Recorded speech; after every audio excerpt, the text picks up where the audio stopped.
Hi everyone, it's Steph here from the Novelty Corner and welcome back to my channel. Today I have a Books Beside My Bed video for you. For those of you who are new here, I film one of these every week where I wrap up the last 7 days worth of reading.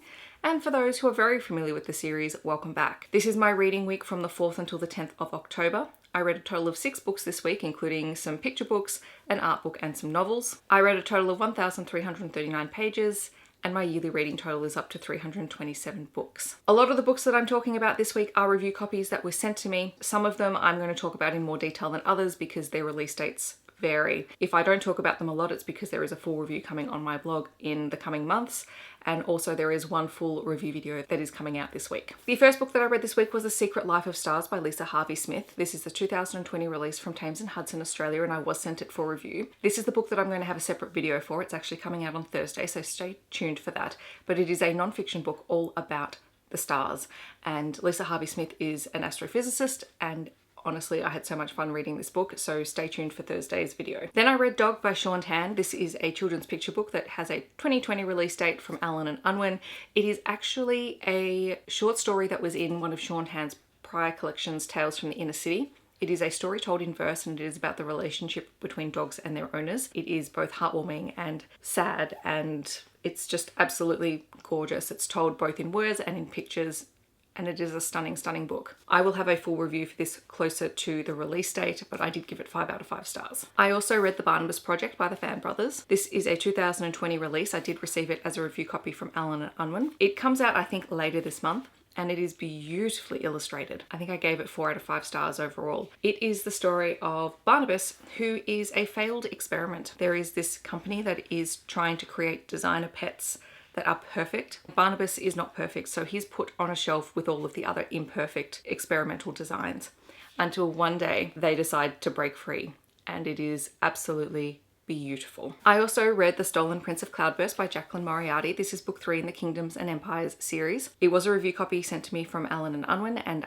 I gave this one 3.5 out of 5 stars. I really enjoyed being back in this world, but at times I did feel like the story dragged in some places. That said, it is quite a hefty book, and considering how big it is, I did actually get through it relatively quickly. All of the stories and characters and places in the books in the series are connected, and they all pop up in each other's stories. So even though you could probably read this as a standalone book, it does pay off to read the other books as well, just because then you have that connection to the different characters that I mentioned in here. This book follows the story of Esther Meadlestone Staranice, who is returning to the Catherine Valley boarding school with her 2 sisters. She's in year 6 this year, and this year there is a brand new year 6 teacher who is new to the school and is a bit quirky and a little bit odd, and strange things happen around her, and Esther, who was previously one of the top students in her class, suddenly begins to fail different things. On top of all of this, the school is constantly being attacked or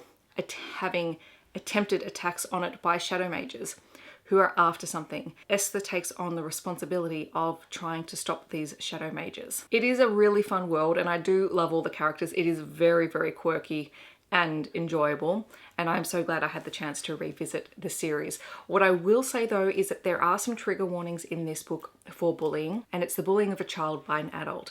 So be aware of that going into it, and if you're giving it to someone who is a little bit younger, that might be something that you want to either pre-read or check for yourself so that you can pre-warn the reader. I also read all of the prompts in this book, which is called Be an Artist Every Day by Susan Schweik.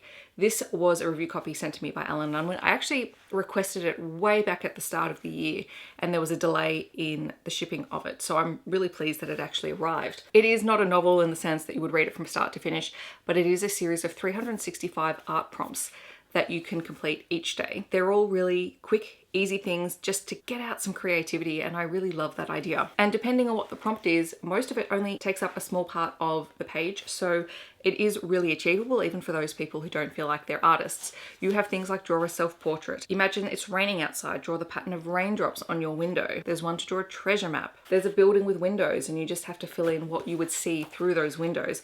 So it's really open-ended and it's a lot of fun, and my favorite prompt so far that I've decided is the what if cats went to school? Using a pencil, draw the cats.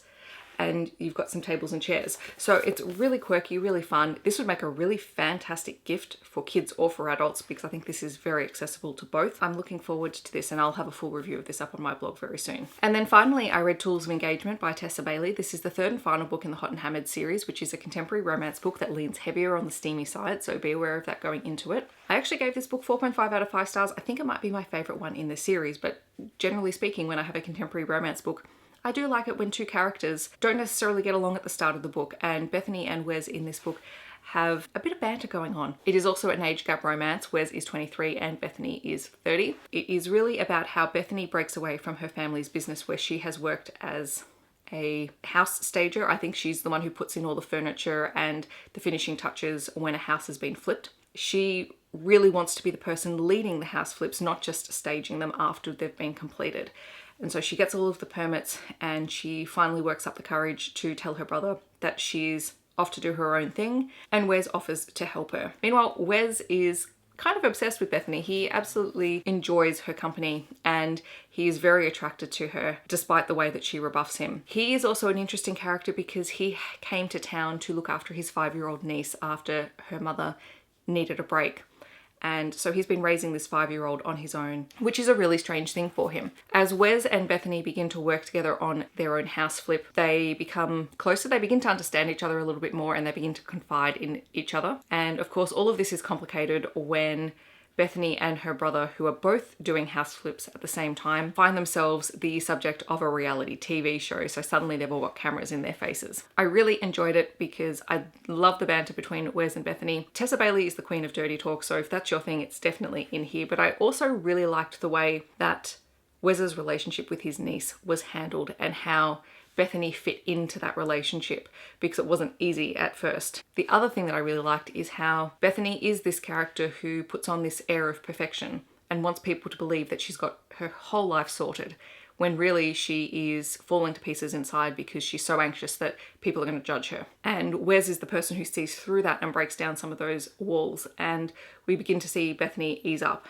and become more relaxed. Not necessarily just because of Wes, but because she sees that it's okay to be relaxed and it's okay not to be perfect all of the time. Also, I love a book with a pink cover. These are all the books that I read in the last 7 days. In the comments below, let me know if you have read any of these books or if you're planning to in the future. I would love to hear. Otherwise, feel free to let me know something that you have been reading in the past week. I hope that wherever you are in the world, you are staying safe and healthy, and I will catch you all in my next video. Thanks so much for watching. Bye everyone.